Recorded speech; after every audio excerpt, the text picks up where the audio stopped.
Hello, welcome back to the desk corner. Welcome to a new video. It is October 25th, at least as I'm filming this. We're getting very close to Halloween, and I wanted to show you guys this cute little pumpkin I got at the pumpkin patch. I actually got a bigger one as well, but this is a small pumpkin. I'm not sure what I want to do with it yet. I'm not sure if I want to maybe paint it or just leave it be. I think I'm going to carve the big one. It would be hard to carve this little one, and it's kind of cute. Kind of just want to keep it, but if you guys have any ideas for what I could do with this, let me know. But for now, it's just going to work as decor, I suppose. We'll see if I want to turn that into a project later. And I've actually pulled out some black paper because since we are getting so close to Halloween, and as you guys know, I've been in the theme for my past few videos, I thought it would be fun to draw some, well, pumpkins. I want to make them more like jack-o'-lanterns though, and I thought it would be fun to just use up some of my black paper for once.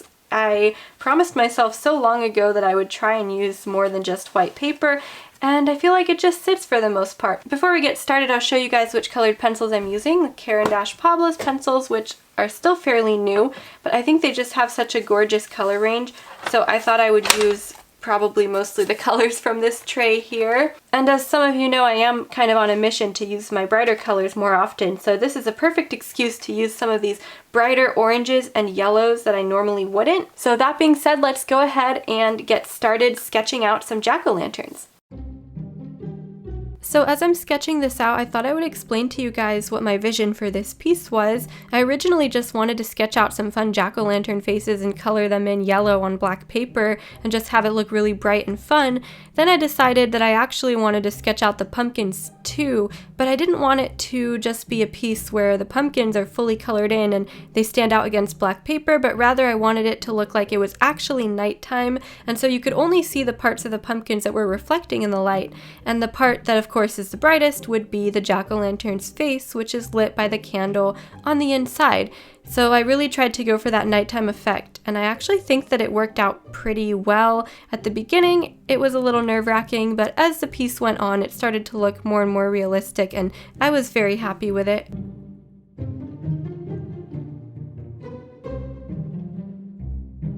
So for those of you that are looking to create a fun Halloween art project but you don't have a lot of time before Halloween, I really recommend something similar to this where you just use a black piece of paper or maybe even a tan one, and you have a black and white pencil if you don't want to use color.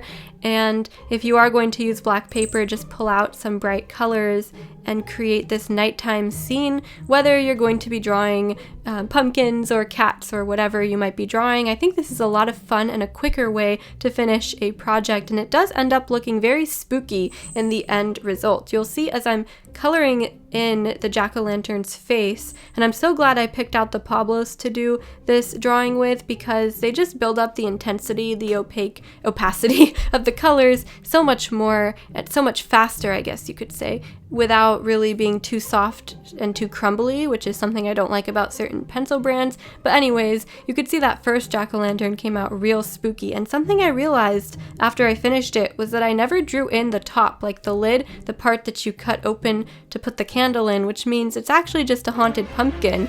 It's not even a jack-o'-lantern, it's a real monster pumpkin, and I'm just going to leave it that way. Oh, and I started to draw some indications of like hay or grass underneath too to give this more depth, to make it look like it's not just a cartoon pumpkin sitting in the middle of nowhere.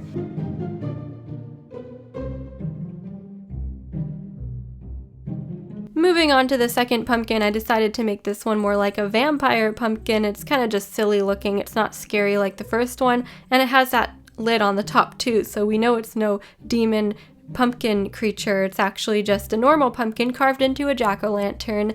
And I wanted this to be a little lopsided too. You could see the eyes are a little lopsided, but whenever I carve a real pumpkin, it always ends up a little bit funny looking. Even if I think that I sketched it in very well and carved it very well, it's still hard to make it look perfect on both sides. Just because you're carving on a lumpy pumpkin, it's really kind of hard sometimes to get through the pumpkin's like thick skin. Yeah, I don't know. I like carving pumpkins still. Do you guys like carving them, or have you carved one in a very long time? I usually try to carve one every single year and then roast the pumpkin seeds. That part is really fun. It's just such a messy process though. It's such a long process of just getting all the guts out of the pumpkin first before you can even move on to the carving part. But anyways, I'm about to switch the contrast on here so that this looks darker, as the black paper didn't seem to look very dark. And so I'm going to do the rest of it in this high contrast filter. Hopefully that will help it look as spooky as I intended it to.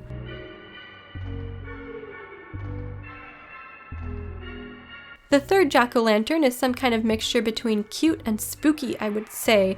And I like this one a lot. It's a flatter, well, I guess not flatter, but wider pumpkin sitting on top of this haystack. I wanted to fill up the paper a bit more, not just have the pumpkins in the bottom part, but also fill up the top a little bit. So I put one up there and just created this funny, almost Jack Skellington inspired pumpkin. And by the way, I looked at some random pumpkin stencils online. Before this, I was looking for a stencil to use to carve my actual pumpkin as well, and then I saw a bunch of stencils that I liked, and I decided to create something inspired by them for this drawing.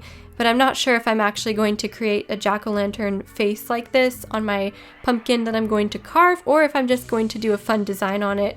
Like I've done a Freddy Krueger one before. This year maybe a Michael Myers one would work, or some type of Halloween inspired one with a knife sitting in it to represent Halloween, since that movie just came out. I'm not sure, I'm still thinking about it, and I have a few days to think about it. But if you guys are carving a pumpkin, let me know what you guys are going to carve as well. Oh, and I'm not talking too much about it, but I keep creating the indications of hay. I think I got the texture pretty accurately. It does sort of look like they're just sitting on some grass or hay, and I wanted to just make that look a little bit fuzzy. And now moving on to our fourth and final pumpkin in the foreground. This one, of course, is another scary one, just like the one on the left. Hopefully I draw the actual carving at the top in to indicate that it's a jack-o'-lantern and not a real demon pumpkin like the one on the left, but you know, that's okay. It looks like a demon pumpkin anyway, so either way works. And by the way, I haven't mentioned this before yet, but I'm obviously using my orange to sketch in part of the flesh part of the pumpkin that you can see on the inside when you carve one, so that it looks 3D, and if I left that part out, it would just look one-dimensional, or like a cartoon jack-o'-lantern, which is okay, but not what I was going for in this particular piece. So I want you guys to vote on which one is scarier, this one or the one on the left. I am not quite sure myself. They're both very demonic, spooky looking pumpkins. I'm just finishing this up, you guys, and I just wanted to let you know that I hopefully will have another video out by Sunday, which is Halloween itself, Sunday the 31st, and that should be a fan art. I really hope I have time to work on it this week. I really want to create a Michael Myers or Halloween type fan art because the new Halloween Kills movie just came out, and I love Halloween from 1978. It is one of my favorites. And I do have a fan art I did a couple years ago for Halloween 2018, but now I just feel like creating another one. So if you do see another video from me this month, it's going to be that, hopefully done in time for Halloween. Also, I'm adding in some white and light pale yellow color to some of the highlights to create a little more contrast in this piece. I felt that the bright yellow was nice, but I wanted to use the white to just create a couple brighter areas that would stand out more, because it was hard for me to get enough contrast despite the paper being black. As you see when I switch off the filter, it's just not as dark as I'd like it to be, and so I know I probably should have gone in with a black pencil, but that's okay. And as always, thank you guys so much for watching today's video. I hope you like how this piece turned out. Leave a comment down below letting me know what you thought, or what you're going to carve your pumpkin this year if you are going to. And happy Halloween, guys. I'll see you in the next video. Bye!